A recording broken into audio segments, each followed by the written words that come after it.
You can spend another year working out, eating relatively healthy, and still barely see any changes in your physique, health, or even your energy levels. And this doesn't necessarily mean that you just need to do more. The problem might be that one part of your current plan is either misaligned, completely missing, or just not being executed properly. And no amount of extra effort is going to completely fix a wrong strategy. Because a lot of the time, there is a disconnect between the effort that you're putting into your routine and the inputs that your body genuinely needs to create a change. Hi friends, I'm Becca, and in today's video, I'm going over these 7 reasons on why your body is simply not changing despite you actually working out. And by the end of this video, you're gonna know exactly what is holding you back and what to do about it. And if you need help identifying the habits, the training mistakes, and even the nutrition gaps that you might be experiencing, which ultimately are limiting your results, every single week I send out a newsletter, which breaks down how you can make smarter adjustments to your current routine so you're not constantly starting over. So you can join free using the link down in the description. All right, so let's get into the video. The first reason for why you might not be seeing results is simply because you don't have a clear strategy that you're following.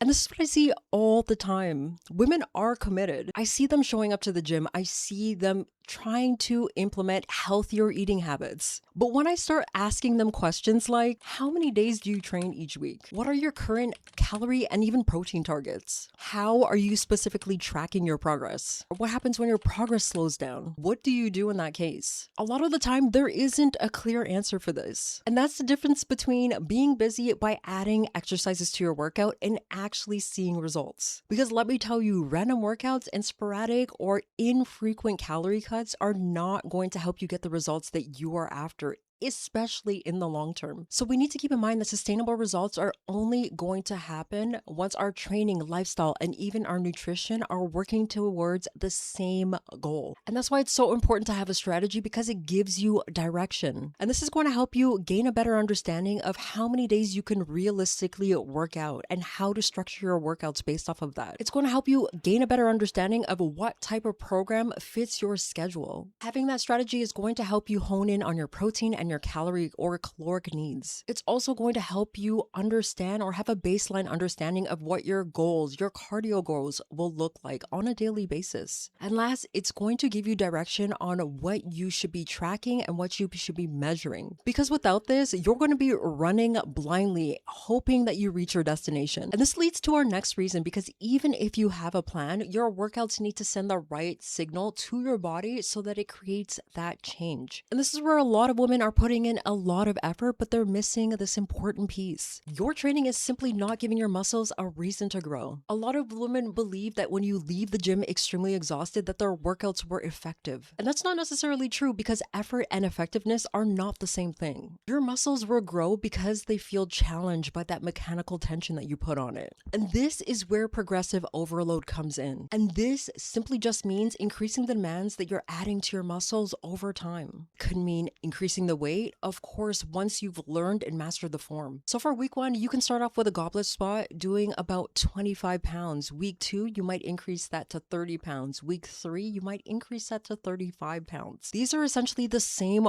exercises, just increasing the load over time. You can also keep the amount of weight the same, or even increase the amount of reps that you're doing over time. So for week 1, you can start off with a 20-pound dumbbell and do 8 reps. For week 2, same 20-pound dumbbell and increase that to about 10 reps. The next one, of course, you can increase the amount of sets that you do. So for example, week 1, you can start off with 2 sets of Romanian deadlifts, and week 2, you can go ahead and increase that to 3 sets of the same Romanian deadlifts, meaning the more quality work increases the stimulus. And during this time, maintaining that level of control that you had during the first week. Now, depending on your goal, you can make adjustments to the type of progressive overload that you're going to do. Now, when I started going to the gym, I had no clear plan. I would just walk into the gym and start using random machines. I had no idea how much I lifted, and I had no idea if I was even making progress from week to week. But the problem is, if you are not tracking, you're not going to know if you're giving your muscles enough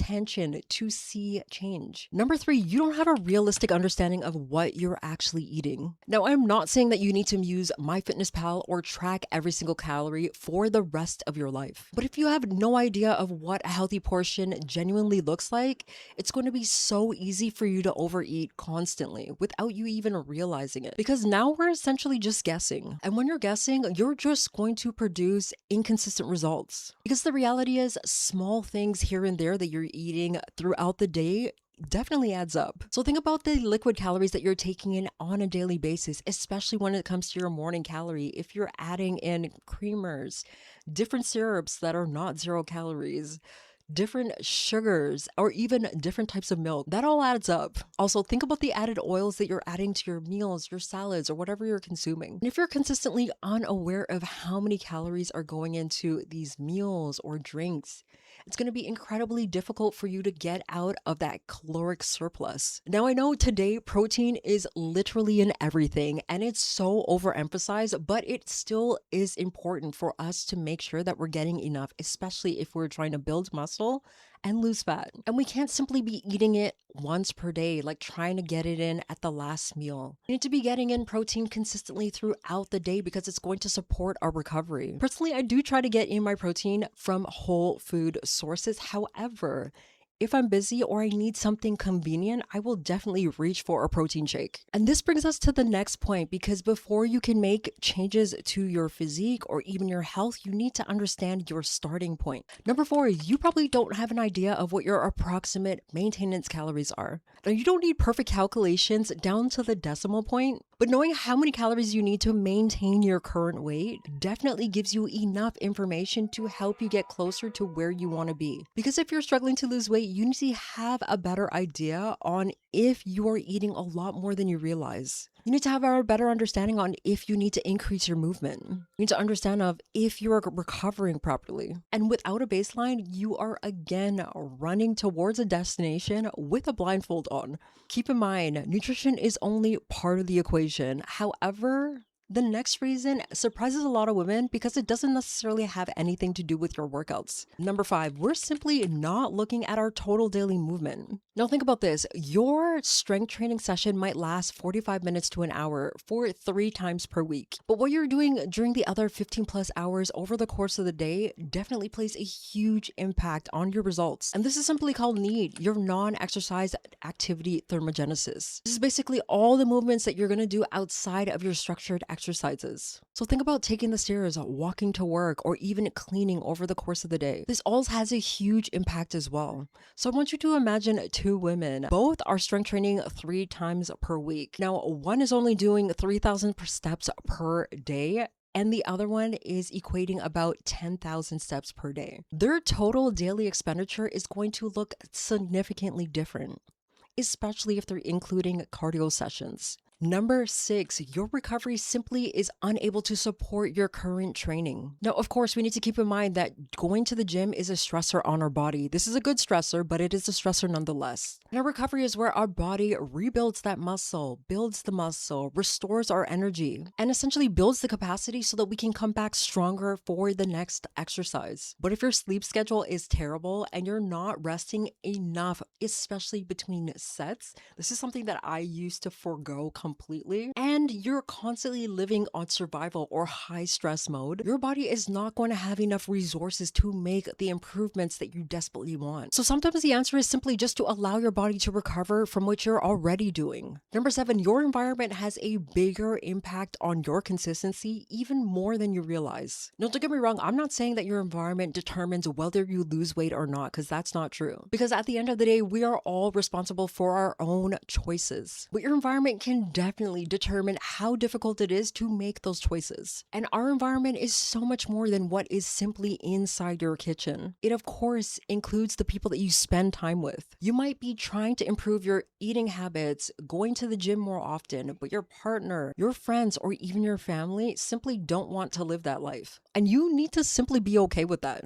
especially if you have family or you grew up in a family that has frequent traditional or even cultural events that revolve a lot around food. Maybe the people closest to you might not understand why you're making these changes or simply are now bothered by the decisions that you're making. Once again, you need to be okay with that. And this does not mean that everybody around you suddenly needs to change simply because you're making that change. You are your own responsibility. You are not responsible for them. And of course, it is your responsibility to prioritize your health and set boundaries around the choices that you are now making for yourself. And of course, your environment includes the foods currently available in your house. And be honest with yourself, if your fridge right now, your freezer, your cabinets, your drawers are all filled with highly palatable foods, i.e. highly caloric, unhealthy foods, you're just creating more opportunities for yourself to create choices that don't align with your current goals. Now, that does not mean that you need to do a complete overhaul and throw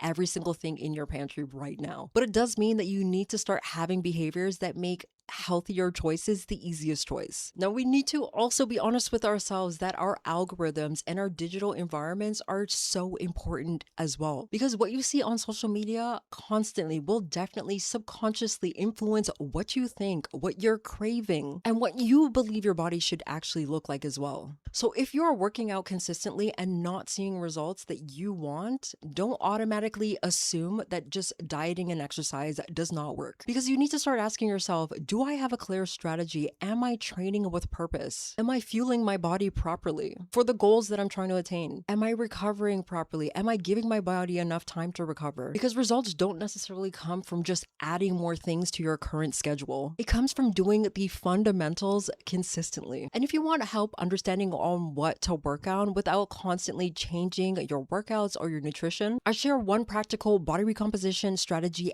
every single week in my newsletter. So you can join free using the link down in the description. And if this video helps you look at your progress a little bit differently, then go ahead and like, comment, and don't forget to subscribe to the channel for more content like this. And I'll see you in the next video.